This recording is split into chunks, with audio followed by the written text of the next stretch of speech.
Upon the highest way sailed terrible grey, a cat among pirates was he, and rat catcher, mouse killer, eater of fish, all with keen and claw equally.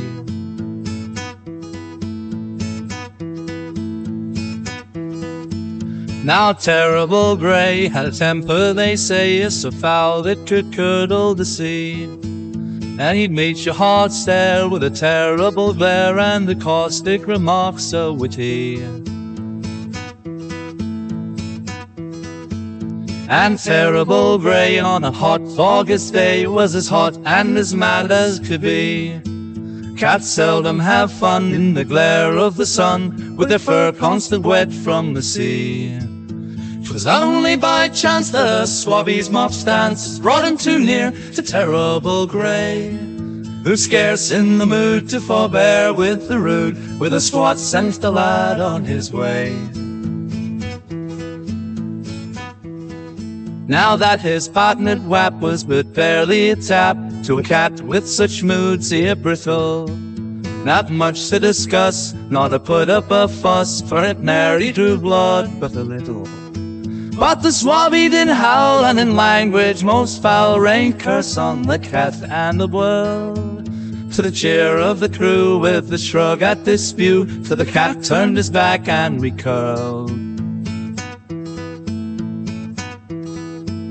With tightly grit teeth the swabbie did seethe, and brandished his mop as a club, but the mirth grew again at the cat's growled disdain on touch me and draw back a stub. Betwixt the laughs at his back and the half-napping cat, within a cleft stick he must choose. They'd mock they would that should he fight with a cat, but mock him much worse should he lose. In the end he chose chump over deckhand with stump, thinking valour, discretion and all, and he stood up the deck with a haughty effect, till laughter, mock cheers and catcalls. Now this swabbie named Jed got the thought in his head that misfortune had made him its bride, for the luck of this lad ran from awful to bad, and running kicked him in the backside.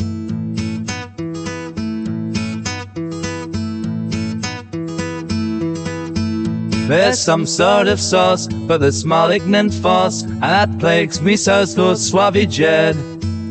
And to his deep shame he focused his blame on terrible grey's feline head. But why does that cat and that dumb pirate hat now think he's the boss over me? For why does he dine on kippers in brine, while I stab on sourdough and tea?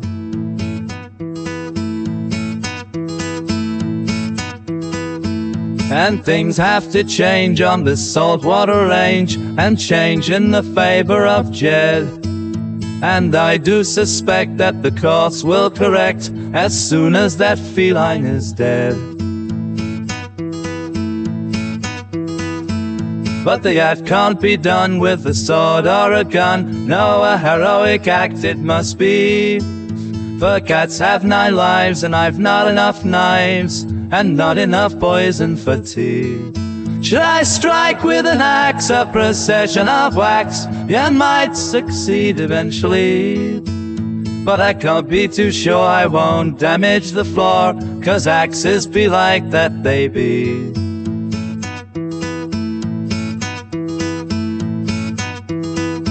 Well, cannons make noise, gunpowder destroys both cat and ship structure besides, and there's nary a hope of a snare with a rope, for ropes be the feline's allies. I think I'll decide that over the side was a fine place for terrible grey. Let the sharks and the skates make some room on their plates for some pirate who puts cat parfait.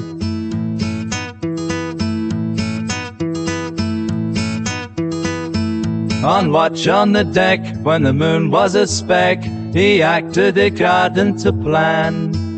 For terrible grey slept most of the day and slashed at each beckoning hand.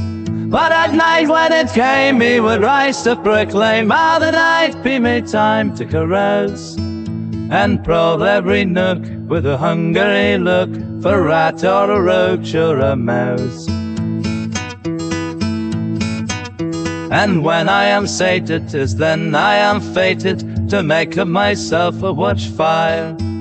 Atop the headrail I shall face down the gale and sing out the song of my sires. Then out on the deck, after stretching his neck, fore and aft did the forager prowl, till he packed up his sail and leapt up to the rail and sang out his barbaric yowl.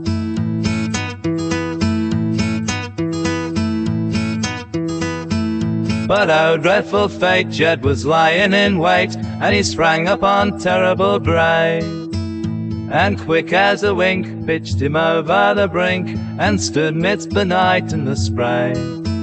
That went quite well, Jed said to himself, and he whistled the seafarer's tune, with a spring in his step as he strolled o'er the deck, but things move unseen neath the moon.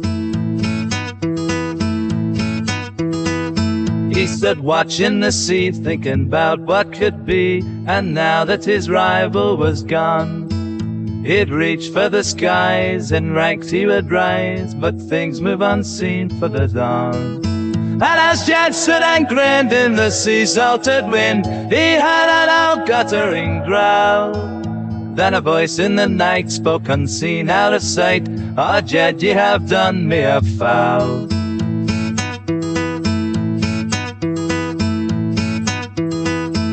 Jed looked around quick, was his mind playing tricks? Oh, what could the strange whisper be? It could not be the cat, no, it couldn't be that, for the cat was drowned in the sea. Then the voice came again, "Jedediah, my friend, there's something I think you forget. A rope's trail from the house, and a cat's made of claws, and I'm not merely angry, but wet." Jed said, "Come out then I'll dry you, my friend, with my belaying pin and my knife. Because what I've begun, I would sooner see done, and I think you've used up your last life."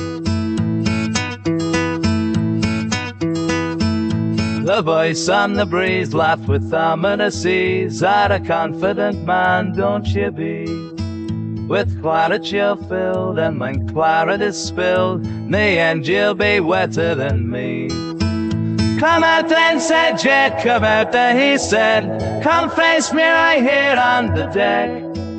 I doubt there'll be songs of your life when you're gone, but the rats will rejoice, I expect."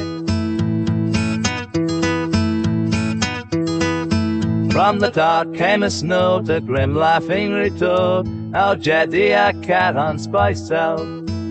So wait where I am, find me if you can, and we'll drink a toast to your health." Jed scowled and replied, "Oh, cats like to hide, that they do their cowardly race. But this pirate be man, so hide where you can, I'll spit that toast right in your face." Then he strode up the deck, bulging eyes, popping neck, stabbing blade into every dark nook. But he found not the cat, not his hide, nor his hat, nor a rat, nor a rose, nor a rook. "Come out, coward cat," he seethed and he spat, "come out and I'll make you that swift. Come out, I'll show pity, come here, kitty, kitty, come here and I'll give you a gift." Then that dark feline voice with that pirate patois spoke out from the darkness again. As from high to the sky, from the rigging on high, Jed looked up at the face of his bane.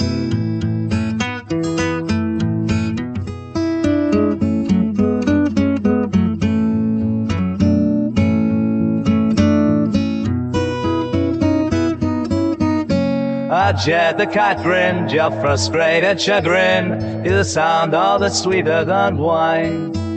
Not to be too demanding, out like where you're standing, just a bit to the left, oh that's fine.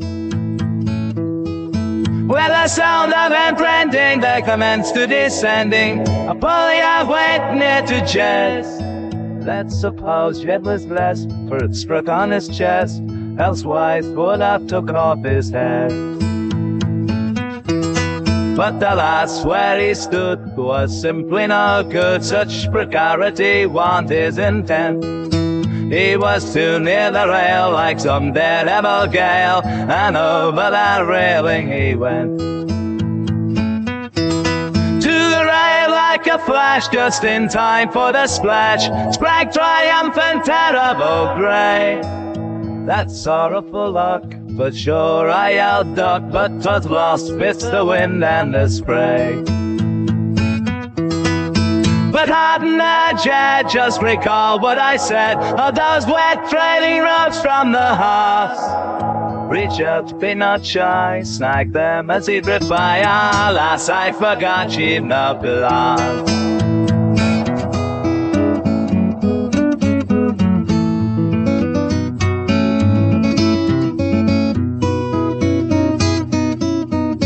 That terrible grey as the sky hinted day, and the shouts from the water grew faint. Found a stray rope to chase, down bounced with like grace as the crew run their wakeful complaints. Then the mate looked around, not a jet to be found. Where is that laggardly jet?